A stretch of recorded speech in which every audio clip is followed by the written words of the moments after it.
Holly McMillan is just 5 weeks old, a healthy, normal baby.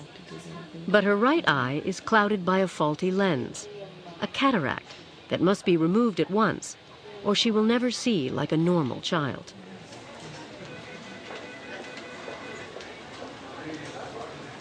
On the day that she was born, we noticed that her right eye, didn't open as wide as her left eye. But in my family, I have a sister and my father that have an eye that's just a little bit smaller than the other, so we didn't really think anything of it. But we were informed that we would have to have surgery to remove the lens. From what we hear, the sooner the better for the surgery, so hopefully it's soon enough. Basically, this is, after all our discussions that we had before, this is the final form that just gives me permission to go ahead and do the right eye. Right? That way I won't forget. For a baby, it's really urgent that we get in there.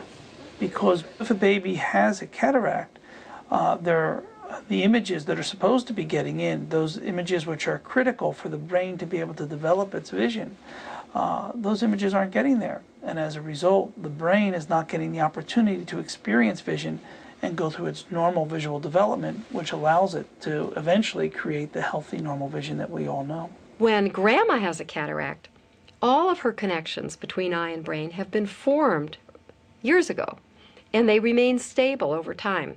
So even if they're not used, they don't go away. But when your child has a cataract, it's the use it or lose it game that's being played during development. It's still a period of decision-making and pruning of connections. In fact, even just 1 or 2 months of missing visual experience from birth can have permanent consequences on the way that brain is wired up and on what that brain can do later on.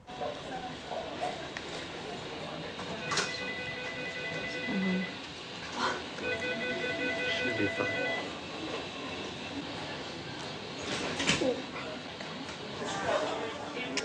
Okay, cutie pie. Here's a... Thank you. See you soon, okay? Take good care of her. Excuse me.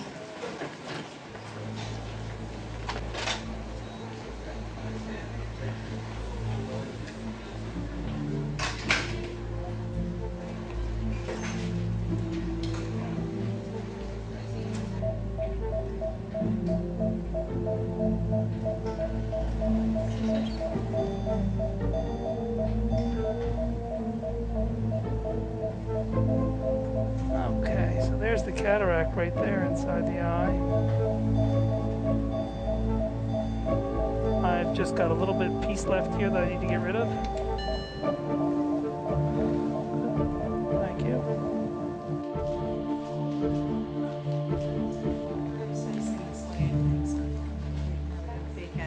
Okay?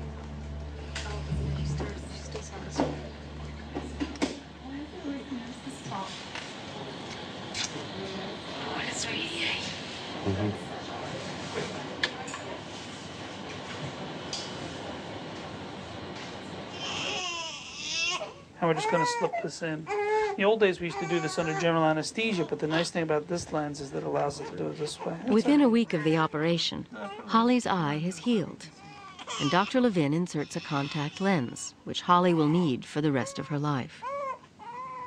For the first time, Holly's right eye is sending clear images to her brain. The key is if you just put your hand right underneath it, you can feel the eyeball underneath, you'll be fine. All of a sudden, it's as if the eye was open to the brain. It's the same as if the baby came out of that dark, jet black womb and all of a sudden opened their eyes in a delivery room somewhere. But Holly's vision is still in danger. For at least 5 years, until her visual development stabilizes, she will have to wear a patch for most of her waking hours over her good left eye, or else her brain will never learn to use the right eye to see. If the good eye was not patched, there is no point in having the surgery at all. There's no point in having the contact lens. You have this weak eye that has to fight for cortical connections with a totally normal, strong, good eye.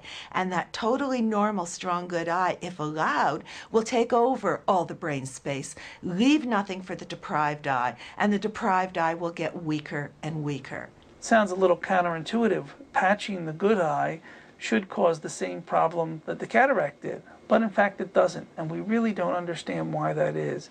And you can patch that good eye intensely and virtually never see any adverse effect of that. That's one of our mysteries. Now, Daddy, if you'll just shut your eyes as I show you each one of these cards. Holly's cataract has been removed.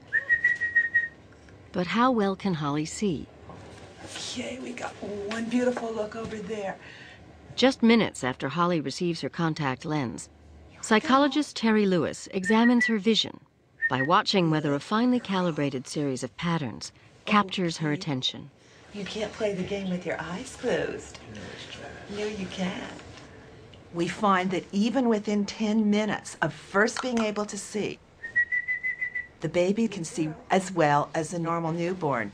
That tells us that the brain can mature up to some point without any visual experience, up to the newborn levels, because certainly there's no visual experience while the baby's in utero.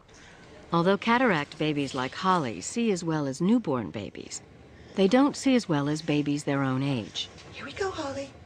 But they catch up quickly. It's shocking how quickly vision improves after that contact lens is put in. We found that within 1 hour, we have a significant improvement in how well the babies can see.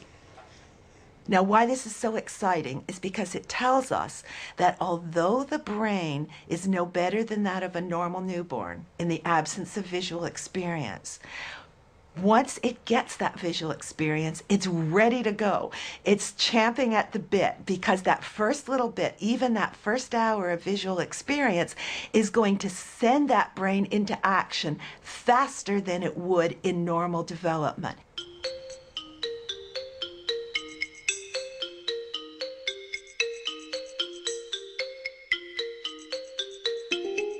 In a series of carefully controlled studies comparing normal babies to cataract babies, Lewis has found that as cataract babies grow, their vision continues to improve until they reach their first birthday.